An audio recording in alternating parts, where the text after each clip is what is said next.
The San Antonio Spurs are at the bottom of the Western Conference with a record of 3-14, which is tied for the second worst record in the NBA, only in front of the Detroit Pistons, tied with the Washington Wizards. The Spurs are on a 12-game losing streak. Now, if you look in the context of the NBA, the longest losing streak that there is in history of the NBA is 28 games, and that's combining that's held by the Philadelphia 76ers, and that was the ending of one season and the beginning of the next season. So in 14-15, Philadelphia lost 10 in a row, and then they started the next year on a 0-18 drought. So 28 games, that's the record of consecutive losses in a row. But if we're talking about single season losing record, that's held by the Cleveland Cavaliers and the 76ers at 26 losses in a row in a single season. I do not see the Spurs getting anywhere near that, but it does not look pretty when you look at the schedule coming up, which we are going to do here in a second. And so the last win that the Spurs had was back on November 2nd, almost a full month ago, right? They had those back to back wins in Phoenix on October 31st and November 2nd. And ever since then, it really looks like, a few things have happened. One, I think the scouting report got put out on how not to handle Wemby, because that's how Phoenix went about it. They just kind of left him alone, left him in space, and he had all the freedom to kind of do what he wanted. After that, you really see Wemby getting pushed around a lot, getting physical with him. The other teams are really trying to make it tough on him to kind of endure the whole 48-minute game. That's one thing that we've seen. And then we've also been dealt with, injuries and certain schematic philosophy that has kind of limited our win scenario. But at the same time, we've been in games. The Spurs have blown leads, being up 15, 16 in a quarter, to they've come back from being down 18-19 and making it a close game at the end and lost those as well. So we're seeing all types of ways to lose again this season, just kind of like last season. But can they turn it around at this point? And it's not something that I can really see them doing. And I'll tell you why. Other than the Spurs only winning one game basically in November at this point, December does not look like it's going to get any easier, at least until maybe after the new year, right? Maybe after Christmas, maybe. The only teams looking ahead that the Spurs are facing off against before the year ends that are below 500 are the Chicago Bulls, the Utah Jazz, and then they're going to play Portland twice in the month of December. So now I don't think that the Spurs are going to hold, or even get close to a 0-26 streak or 0-28 streak. However, their record is not going to get much better by the time we enter 2024. My rough estimate of the Spurs' overall record, kind of looking ahead into 2024, might look like against this schedule, I can see them maybe ending the year out in around 6-21, maybe 7-20, unless they can pull a string of wins together, which is not out of the realm of possibility, but I feel like will be managed to the point where I don't see us going on a 3 or 4 game winning streak anytime soon. Now, we're playing a lot of really good teams. If we take a look here at the schedule in front of us, uh, we got teams like the Lakers twice coming up. We have the Rockets, Atlanta. Atlanta is who the Spurs play next on Thursday, November 30th, and then we go into December, right? And then it just does not get any easier. So, by the way, the return of DeJounte Murray, the Spurs got the Pelicans twice, the Lakers twice, Milwaukee, Houston, Chicago, Dallas, uh, Utah, like I said, Portland, and then we got Boston to finish out the month of December. So, like I said, it's a really tough stretch of games here. I really don't see the Spurs doing anything special, meaning like going on some type of run or anything like that. So it's going to look pretty grim heading into the new year, and well, it just doesn't get any really easier at that point moving forward. So what does this all mean? Should we be hopeful for a turnaround at this point, meaning just being around a 500 ball club maybe to finish the season? First off, no, I don't think so. The league is just too good at this point. Houston was one of those teams that was considered at the bottom with us, and they've gone on their own win streaks of that they're playing great basketball right now. So the league is just too good, I think, to drop games. Even the teams in the bottom of the league are really tough. Second, I do not see the Spurs changing the game plan. Why? because they don't ever change the game plan unless Wimby has a total rebellion on the organization about putting a winning team, winning system around him from year one, which I don't think he's going to do. I can pretty safely assume that they're going to stay pat. And Wimby's too good of a teammate to do anything like that. So the Spurs really do not deviate from their plan going into a season. And their plan right now, it's been strategically set in place from the get-go. And we used to see that play out during the big three era, by seeing year after year go by with them not making much of any type of midseason trade, really adjusting their kind of eight-man rotation at that point. They really like to bank on continuity. So even when they're winning, they don't like to deviate from the plan. So I assume, the organization kind of has the same philosophy as they move through challenging losing seasons, is that they have their plan, they see the scope of the season from the beginning, and they're okay with what's happening. This is probably not a shock to anybody else. So the way the Spurs lay down their stones is where they will remain until acted on by an external force, and by that I mean next season, next off season. I think that's maybe when things will shift if they do. So then the question now becomes, how does this impact Wembanyama's growth potential? I think a popular narrative out there is that they're worried about Victor Wembanyama being in a losing situation, and another narrative is that top tier talent that gets inserted into a losing or tanking situation earlier on in their career can set the table for them in a negative way for the lifespan of their career. Like, they just always have that losing mindset. And I just really don't believe in that at all.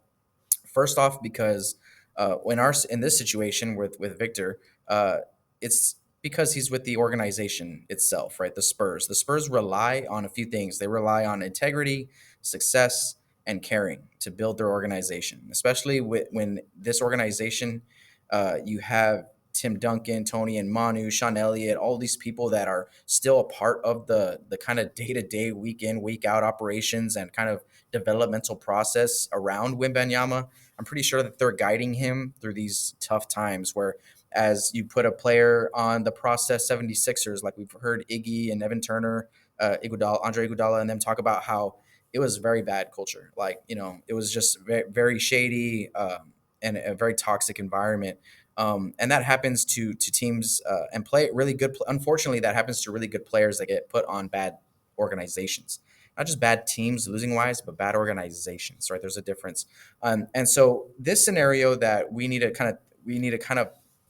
take a longer view of this scenario. And I kind of like to bring up the Denver conversation, the Denver Nugget conversation, because they are a team who I feel like are building off of the template that the Spurs have laid down. For many other organizations have done the same thing, right? They all try to do what the Spurs have done through the draft, through developing players. And some other teams, they don't. They have their free agent market is very fruitful for them and all that, and they can build teams other ways. But if we take a look at the Denver Nuggets as a case study, and Jokic in particularly, you know, they just squared off the other day, right?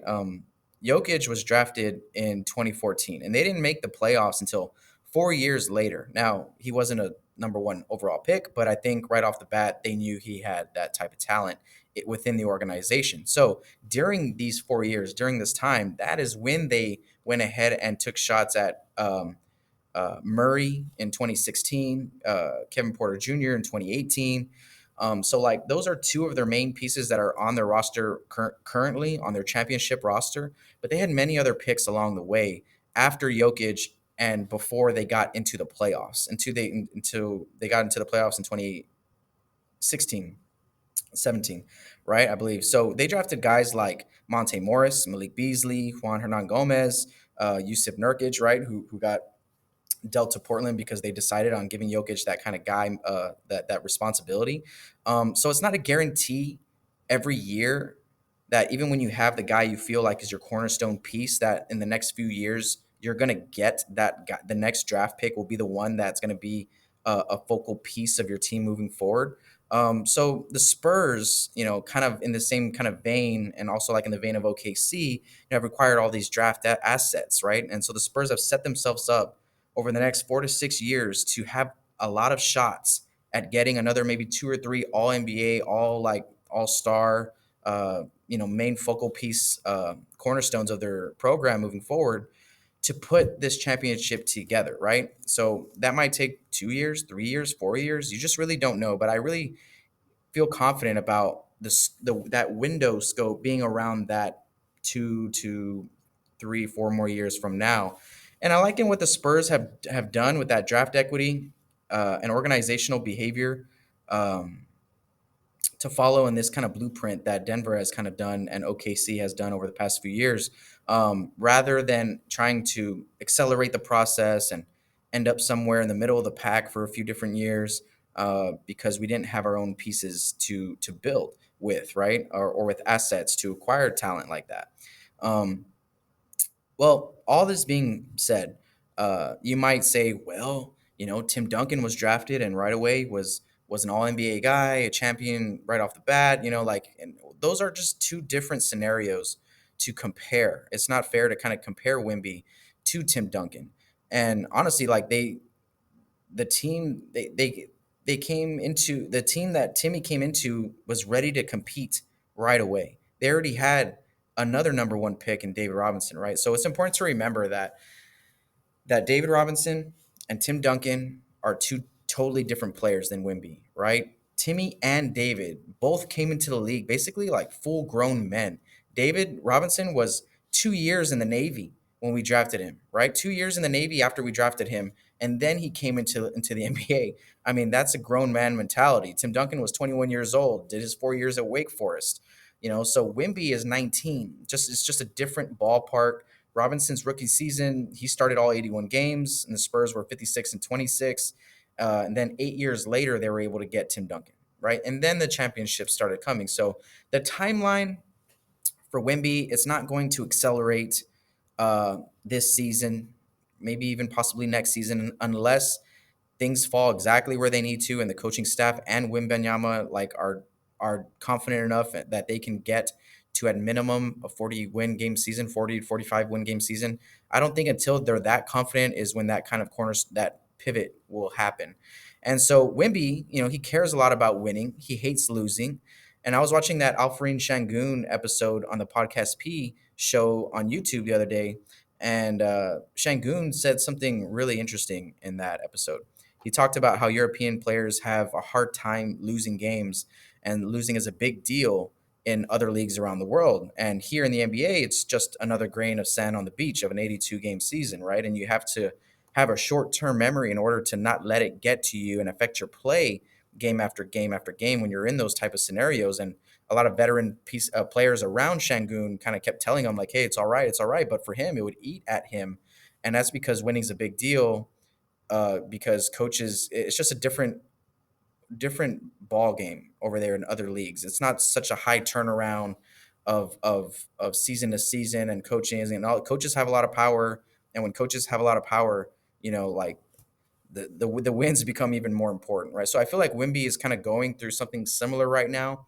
He has to learn how to lose, and the whole team does. And this brings me to a quote that I'll never forget hearing from former NBA player and former NBA coach. I don't know if he's coaching right now. He was coaching with Toronto last year with Nick Nurse, but Earl Watson, who was also a part of the Austin Spurs coaching staff for a while before he became a head coach of the Phoenix Suns back in the day, was speaking on team. I got to hear him speak on team building, and something that he always tells his teams when he was the head coach of Phoenix, and I'm sure he still preaches it to this day, is that as a player, you have to not fall in love with winning, right? And he told us that, and that's something that I preach in my programs too, is that you cannot fall in love with winning, and you cannot like hate losing so much where it affects your passion and your motivation. And that's because winning is folly, right? It's not real. And that's not what you should fall in love with as an athlete if you're dedicating yourself to a sport or to anything really. Because he used a great example in saying, there was games where he felt that his team played their best. They did absolutely everything right. They executed. The effort was there. The attention to detail was there, and they still lose. Right? That happens all the time in sports. Those are great games. You're seeing great sporting events in those scenarios, but someone has to lose. So it happens. Does that mean that y'all didn't play well? Does that mean that it's not that There's nothing positive to take from the loss? No, absolutely not. And it's the same thing on the other hand with winning. If you've ever been a part of a successful team where you're blowing teams out all the time, I've luckily have been a part of that where you don't have to play your best and you're still winning by 20 because the other team just they don't got it. They don't got it like that. Or either if it's talent or coaching or whatever, you can play bad and still win. So should you feel good about yourself after that win, after a terrible performance? No. And that's why you don't fall in love with winning. And it's a great lesson to learn. And a lot of the questions that get asked after being told that is like, well, then coach, what do we fall in love with? And this is where Earl Watson hit it on the head. Earl Watson said, you don't fall in love with winning. You fall in love with playing the right way because through the process, you got to understand that the whole journey of a season is a process, and there's many of ups and downs along the way. But if you fall in love with doing the little things right and and playing for your teammates, putting the effort in on defense, communicating, being effective communicators, being coachable, all those things, taking the lessons from the losses, that is how you progress throughout a seasons of ups and downs. Where even through the downswings, you've gotten better because you've understand, and even through some wins that you feel, oh, we played pretty good or we won by 20. Well, there's always still room for improvement.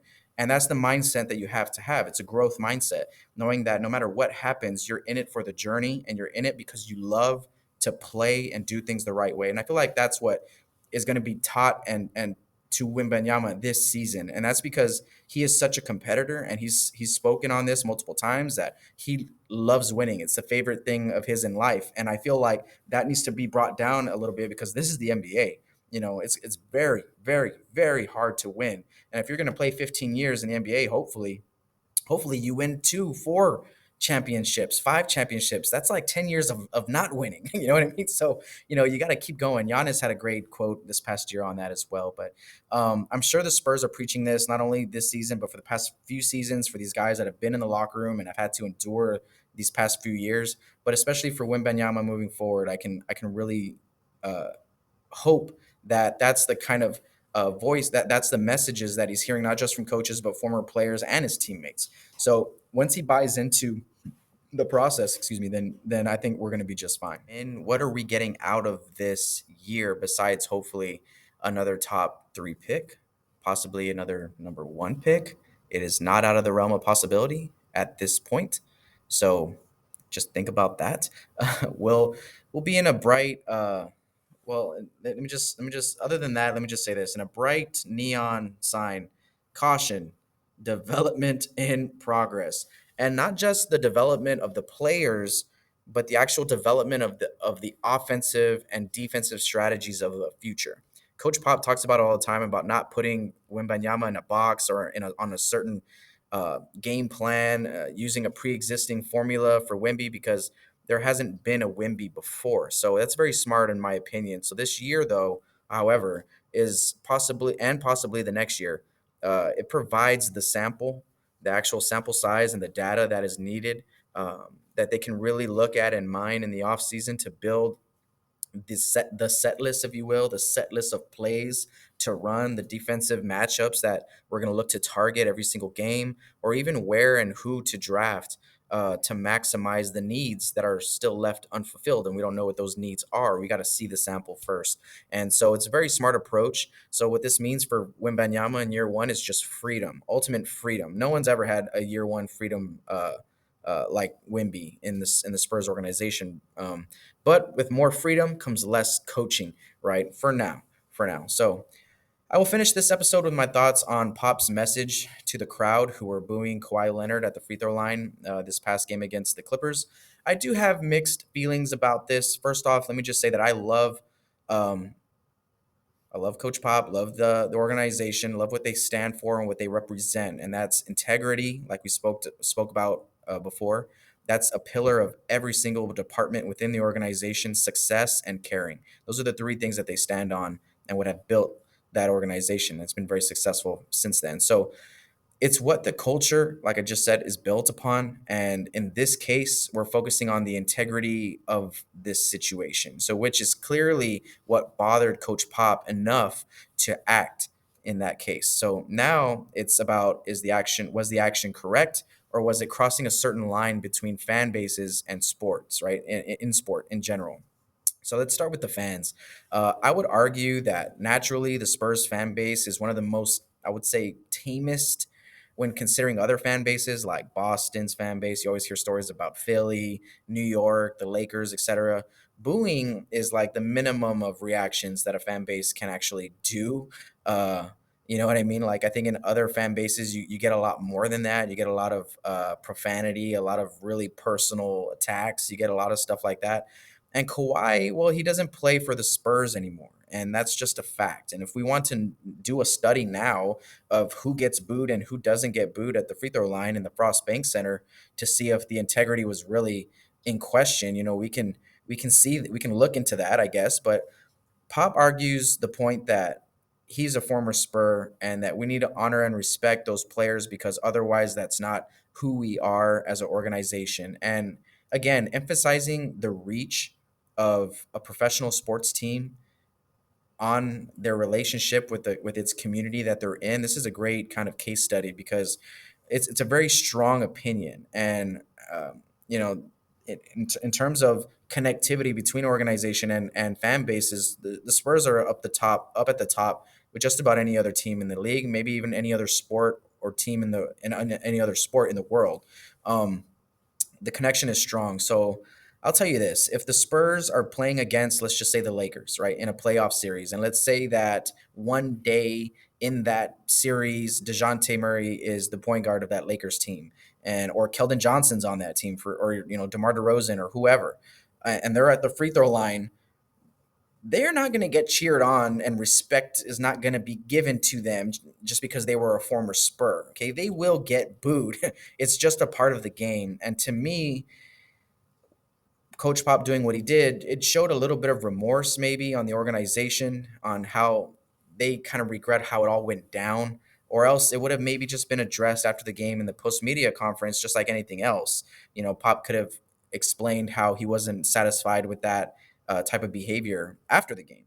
So it's a very interesting scenario to be dissected. And then the whole poke the bear comment, I'll just say this again too, giving way too much respect to Kawhi, by saying that. I feel like you don't poke the bear. I feel like, bro, you know who was a bear?